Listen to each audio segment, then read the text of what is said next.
Word count is a double-edged sword when it comes to academic writing. You write too little, then you are not able to express yourself completely, but you write too many, and then the lecturers begin to deduct points from you. This is how you should go about your word count to ensure that you are operating within the limits. In some courseworks within the UK, they will give you a plan to say, for instance, that your introduction should be 500 words, the other part should be 200 words, the other part should be 500, the other part should be 300, something like that. But in some cases, they also don't give you that kind of guideline. Where you don't have the guideline, you have to develop it by yourself and then try to follow it. But before you start stressing about following the word count and counting every word as you write, you need to understand that when you start writing, you need to have a first draft.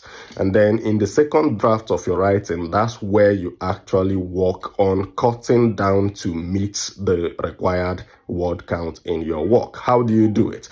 There are some sentences that you can combine. There are some paragraphs that you can combine. There are some expressions that you can take off from your writing. If you look through this screen now, you will see some popular expressions that people use quite often that you can cut away or replace with a particular word, and then you are saving yourself word counts after word counts. The other thing is, if you are writing, you need to be intentional about avoiding descriptiveness. If you see any part of your work becoming very descriptive, where you are defining things, trying to explain things too much, concepts that are generally known, then that's something you should try to avoid doing. You can always cut that part off. Instead of including quotes of other people's work, learn to paraphrase. We explained this paraphrasing thing in one of the videos that we posted just recently. So if your word count is just above it, you can also go ahead and replace these kind of sentences. For instance, somebody says, it is important to note that that's really not a necessary part or a necessary clause. It's a clause or phrase now in your sentences. You can always cut that part off and replace it with what you see on your screen just now. There are also some sentences that people write that are repetitive. An example would be that somebody is trying to explain the impact of climate change and goes on to say that climate change is a global phenomenon that is affecting everybody.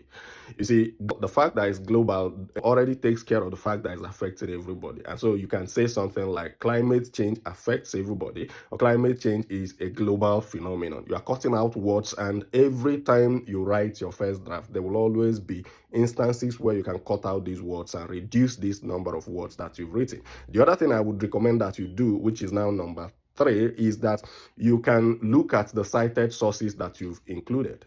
Look at the cited sources, and where some of those sources are repeating the same thing, and you see that one of the authors was published, or one of the references was published much earlier than the second one, you can take out the older citation and just talk about the most recent citation, because the idea is that the most recent one probably also looked at that older citation in his or her work, and by citing that most recent one, you probably must have covered the older citation. So if the word count is too much, you can also look at the citations and see which of them you can cut out, which of them you can retain, where you can shorten things, and where you can refer to literature, to all the literature that have discussed a particular thing, instead of listing each of their conclusions one after the other.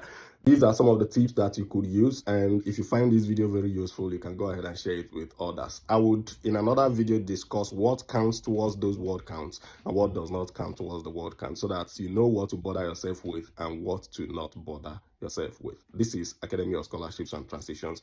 Stay around for more and go through the page for many other tutorials on critical writing and academic writing. See you on the next one. Bye.